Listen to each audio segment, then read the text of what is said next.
There is a time to resist and a time to accept, a time to deny and a time to admit, a time to doubt and a time to believe. In the face of undeniable evidence, skepticism must give way to confidence, and we must reject the deceptive embrace of disinformation and fake news. The results and positive impact of our collective pursuit of fundamental economic change can no longer be wished away.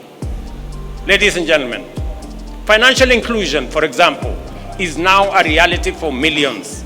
The Hustler Fund is marking its second anniversary on a highly successful note, having empowered millions by lending a total of 60 billion Kenya shillings so far, liberating millions from predatory lenders and precarious financial situations, and enabling them to meet their needs, fund their hustles, and build their credit scores. Our ongoing conversation with borrowers focuses on concerns related to short-term duration, modest loan amounts, and the time required to increase borrowing limits. In response to this feedback, the fund has designed a new product, the bridge loan, to help Kenyans with good credit scores to transition from personal loans to enhanced facilities offering larger loan amounts with longer repayment periods. This will enable Kenyans pursue bigger opportunities and better investments. When we say that the cost of basic commodities has come down, it is a fact. When we say that inflation has come down, it is a fact. When we say that our farmers are producing more and better, it is a fact. When we say that Kenyans who have registered for Taifa Care are receiving better services than before, it is a fact. We encourage everyone, including our critics, to engage on the basis of facts and the truth. If some of us persist in the culture of reckless negativity, for how long will cynics mobilize Kenyans to deny facts that they can feel, that they can touch, and they can see? What will they say in a few weeks' time when we begin to give keys to new homeowners of our affordable housing units? What will they say at the thousands of plumbers, electricians, teachers, health workers, building and construction workers, digital workers, and many more who are already at work, including the 300 young men and women who yesterday were flagged off by my deputy to go and work abroad, joining thousands who are already abroad. Ladies and gentlemen, I am confident in the future of our nation and the capacity of our national transformation agenda to deliver, because I appreciate the strategies we have put in place, the work underway, and the commitment of our people and their motivation to make their contribution. I count myself as one of the many millions of Kenyans who want the best for our nation and all its people, and are committed to putting in the effort required to make our dreams come true.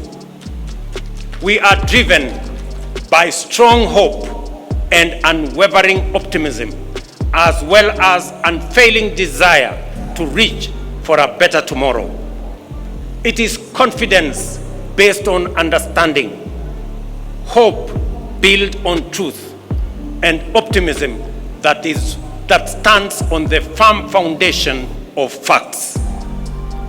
We must do all we can to maintain the essential character of our republic as an open and free democratic society.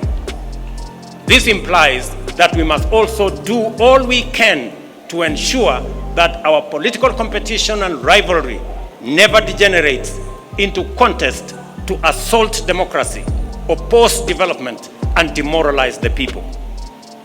We must remember that whatever else sets us apart, we are united by a desire to achieve the best for Kenya and its people. With this in mind, we must promote inclusion and broaden our platform for collective engagement to allow articulation of diverse viewpoints and the expression of fresh, new, and bold approaches. To be transformational, we must be ready to transform ourselves and our strategies on a continuous basis. Not only have we registered successive historic gains against the shame of hunger for the last 3 seasons, we are also firmly on the path towards surplus production. This impressive rise in productivity has multiplied the incomes of farmers in maize, tea, sugar, coffee, and dairy value chains. There is no doubt that this agricultural transformation is the direct result of our strategic decisions to shift public resources from consumption subsidies to support productivity. Food is now more accessible to households than before, and as I stated in the State of the Nation address, our country now boasts substantial national food stocks: 95 million 50-kilogram bags of maize, 9 million bags of beans, 10 million bags of wheat, and 2 million bags of rice. Step by step, we are building a food-secure Kenya, where every family can afford and access a meal. Farmers have brought more land under cultivation and produced more per acre than before, thanks to the timely availability of subsidized inputs and extension services. Agro-industries have more raw materials and value addition is on the rise. The agro-industrial sector is also creating more jobs each year as we gear up to compete in various export markets driven by the expanding intra-African trade, opportunities in the European Union market and United Kingdom markets, and our growing competitiveness in the global marketplace. We are also investing in local content creation to enhance the quality and competitiveness of Kenyan creative products for export, while facilitating the development of digital platforms to contribute and to distribute Kenyan creativity to global audiences. I am confident that we are firmly on course to transform opportunities for our creative industry. I salute the actors in our creative space whose work brings life to our cities, streets, and screens. Yet, their achievements are overshadowed by injustice. Musicians, who are the heartbeat and soul of our culture, have long been denied their rightful earnings.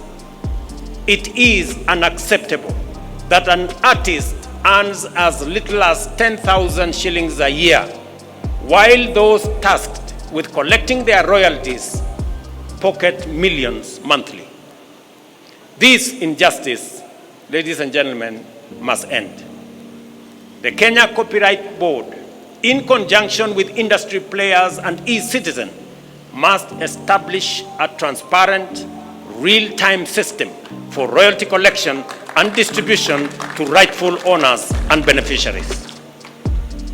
As we champion this cause, Kenya is also preparing for global leadership by bidding to host the 2026 World Creative Economy Conference, signaling our commitment to celebrate our talent and showcase our vibrant culture to the world. Hosting this conference will be a bold declaration of Kenya's leadership in the creative economy. Our committed interventions are creating jobs and opportunities, and this is only the beginning. We are building on the foundation we have laid to create more jobs going forward.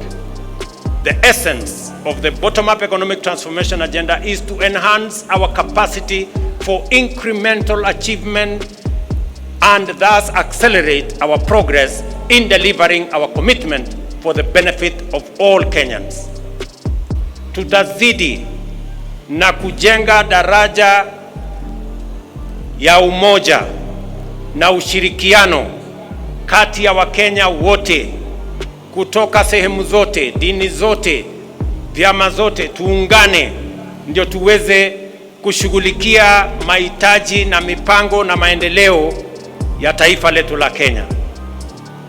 Ndugu wa Kenya, nawatakia Krismasi njema na mwaka wenye mafanikio makubwa sana wa 2025. God bless you all. God bless our great country Kenya. Asanteni sana. Those who came before us overcame far more turbulent divisions to score a historic victory whose everlasting legacy benefits us today and will endure for posterity. As they fought hard to reclaim our sovereignty, the enemies of our freedom deployed state-of-the-art technologies of the time, the radio and the aeroplane, to disseminate disinformation and propaganda. This was meant to discourage, trick, and deceive people that freedom fighters had been defeated and their leaders been captured and neutralized. Our heroes and heroines were not deterred and inspired by the righteousness of their cause and the transformational moment they were in, soldiered on courageously. On 12th December, therefore, every Kenyan witnessed their vindication as our majestic flag rose and collectively we reclaimed our proud Jamhuri. Jamhuri Day is also a moment for Kenyans to expose the fake news aimed at discrediting our ambition, sabotaging our hope, and seeking to dampen our resolve. I have no doubt that the national economic transformation agenda will succeed and deliver for the people of Kenya. I have no problem with discourse, criticism, and alternative proposals. In fact, I welcome them and listen to feedback in order to learn, improve, and become better. At the same time, I see clearly that a lot of what passes for fact are actually falsehood, and that most opposition is based on inaccurate representations and sometimes outright disinformation. We are at the stage in our social development when digital technologies have immense capacity to amplify disinformation, magnify fake news, and distort facts beyond all recognition. If we give in to these emerging negative trends, we shall pay with our freedom, democracy, and development. I therefore urge all Kenyans to participate fully in our democratic discourse, even as we work hard in nation building. At all times, let us endeavor to engage on the basis of truth. Failure to do so will take us down the path of negativity, tear us away from the values we cherish, and turn us into a people estranged from unity, who sabotage development, undermine democracy, and destroy our republic in pursuit of political expediency. Mumesikia yale mambo tunafanya kuhusiana na mambo ya afya. Na wauliza wazazi wote, pale Januari watoto wetu wakirudi shuleni, sasa Taifa Care inataka kila mtoto wa Kenya awe na bima ya afya. Wakati wazazi mtarudisha watoto wenu shuleni, tunataka kila mzazi aandamane na mtoto wake ndio tuweze kusajili watoto wote wa Kenya, ili watoto wote wa Kenya tuwapangie mambo yao ya afya.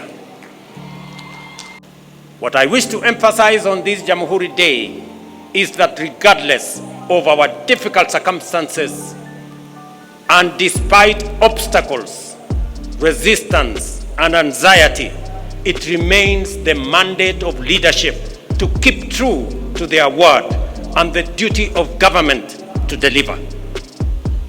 We have every intention to fulfill our commitments and are at the point where the first projects are successfully entering maturity. The deliberate and intentional effort to develop effective strategies for creating employment opportunities within our broader economic transformation agenda is bearing fruit.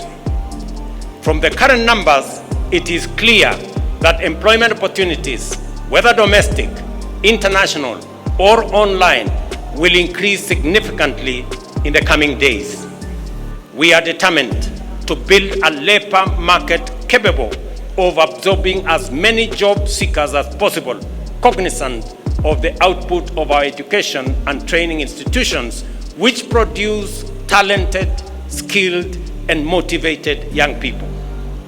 By doing the hard work and heavy lifting now, we are laying the foundation for citizens to seize opportunities in the coming future. As we do this, let us reflect on the lessons of history and rise above our political differences to deliver for Kenya.